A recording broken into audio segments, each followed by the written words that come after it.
La magie n'est pas en jeu et est très loin d'être esthétique comme on vous le montre sur Instagram. On en parle maintenant. On voit de nombreux comptes, que ce soit sur TikTok, sur Insta, sur YouTube, avec de jolies images de la sorcellerie, avec du Palo Santo, de la sauge qui fume dans une coquille d'abalone très jolie, arc-en-ciel, avec plein de cristaux, de jolies cartes, une belle nappe blanche, tout à fait immaculée. Voilà ce que véhiculent aujourd'hui les réseaux sociaux. Soyons clairs, ce n'est absolument pas du tout comme ça que ça se passe.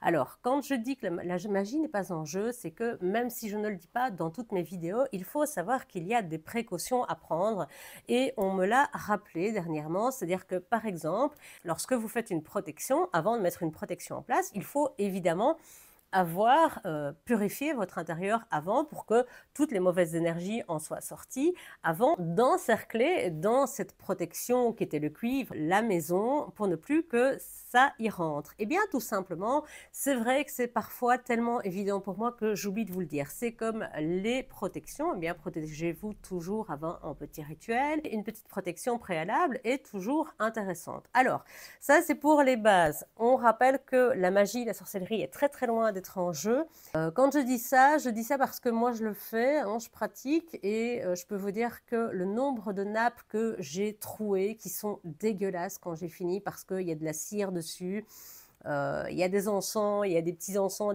qui ont sauté de l'encensoir et qui sont venus faire des trous, des brûlures sur ma nappe. J'ai renversé, enfin bref, on est très très loin hein, de tout ce qui est très joli. On fait des préparations, on travaille avec des huiles, on travaille avec plein de choses, des herbes. Donc soyons clairs, c'est très loin d'être esthétique. On vous montre peut-être une image girly, jolie, mais ça c'est du New Age. Hein. Si vous voulez avoir une petite idée de ce qui se passe, alors c'est des livres à pas mettre dans les mains de tout le monde, ça je vous le dis très clairement. Si vous y connaissez rien en magie, c'est pas la peine d'aller jouer avec ça parce que vous allez vous brûler les ailes tout de suite. Mais guide pratique de la magie, Jean-Luc Carrado et Cécile Donneur, je peux vous dire que ça, là, vous allez comprendre, hein, je vous fais un bref résumé, c'est sorti aux éditions Bouissière pour ceux que ça intéresse. On vous parle de séparation, on parle d'armes d'amour, de vengeance, de haine. Bon, on parle également de magie de réussite, hein, il n'y a pas de souci avec ça, hein, de protection de la maison, de communiquer avec l'au-delà.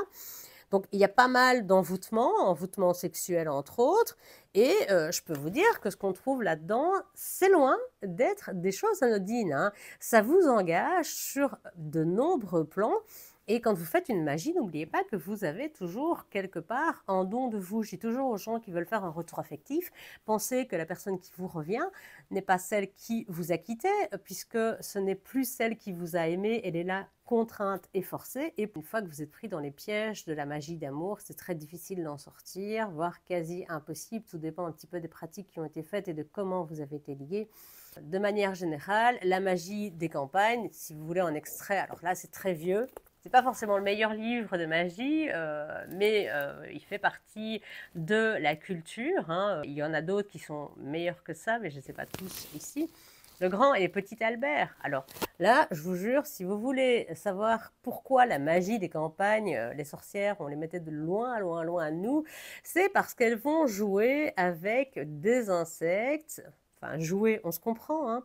Elles vont jouer avec de la matière fécale, elles vont travailler avec forcément des témoins comme des cheveux, des ongles. Bon, on parle également de ce qu'est nécromancie, donc tout ça, c'est très loin d'être très très très propre.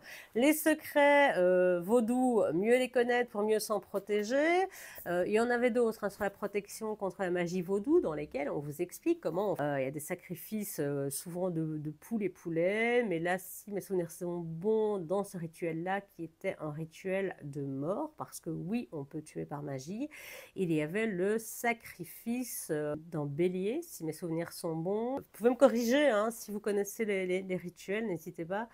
La magie est très loin d'être quelque chose d'aussi beau que ce qu'on vous montre sur Instagram. Sortez de ces idées préconçues parce que vraiment, on est très loin de ça. Si vous voulez vraiment faire de la vraie magie, de la vraie sorcellerie, ce que je vous montre ici sur Internet, c'est de la magie des campagnes douces et gentillettes pour pouvoir vous débarrasser des mauvaises énergies. J'irai jamais plus loin. Vous devez être capable de gérer votre esprit, votre corps et l'énergie pour pouvoir la diriger quelque part. C'est très loin d'être innocent et surtout c'est très loin d'être sans danger. La petite magie New Age qu'on vous montre, c'est très joli, mais ne tombez pas dans le panneau. Arrêtez avec ce mot sorcière qui, comme le mot bienveillance aujourd'hui, est galvaudé. J'ai rencontré tout de même de vraies sorcières. Alors comme on dit par chez moi en Belgique, on appelle ça des macrales. Donc j'ai rencontré des vrais macrales. Il y a une différence entre une sorcière qui va utiliser 2-3 cristaux avec le pouvoir de l'intention et qui me disent l'intention est tout. Non, l'intention n'est pas tout. L'intention fait partie du processus. Juste l'intention, ça a des effets quand même très très limités. Donc voilà pour ce qu'il en est. Après, voilà, ce n'est que mon avis une fois de plus. Ne vous emportez pas. Je n'ai rien contre les sorcières qui font du 2.0 comme j'appelle ça, parce que c'est pas donné à tout le monde. Si vous n'êtes pas capable de recevoir en retour une énergie parce que vous avez fait un rituel et qu'on a fait en contre-rituel en face, eh bien, faut pas commencer à jouer dans cette cour-là, clairement. C'est pas fait pour tout le monde. Il y a des choses que moi, je refuse de faire parce que je ne vais pas entrer dans toutes les catégories non plus. J'espère n'avoir choqué personne parce que vous êtes de plus en plus nombreux. Surtout, continuez à vous abonner parce que pour le jour de mon anniversaire, le matin, quand je me suis réveillée, il y avait plus de 200 followers qui s'étaient abonnés à mon compte. J'ai cru halluciner et je me suis dit, super, ça c'est le cadeau que vous m'avez tous fait, vous ou TikTok, je sais pas. L'algorithme s'est dit, c'est son anniversaire, on va lui faire plaisir. Voilà. Et donc, pour tous ceux qui sont là pour me suivre avec beaucoup d'ouverture, merci et surtout continuez à être là parce que vous êtes vraiment géniaux. Merci à tous.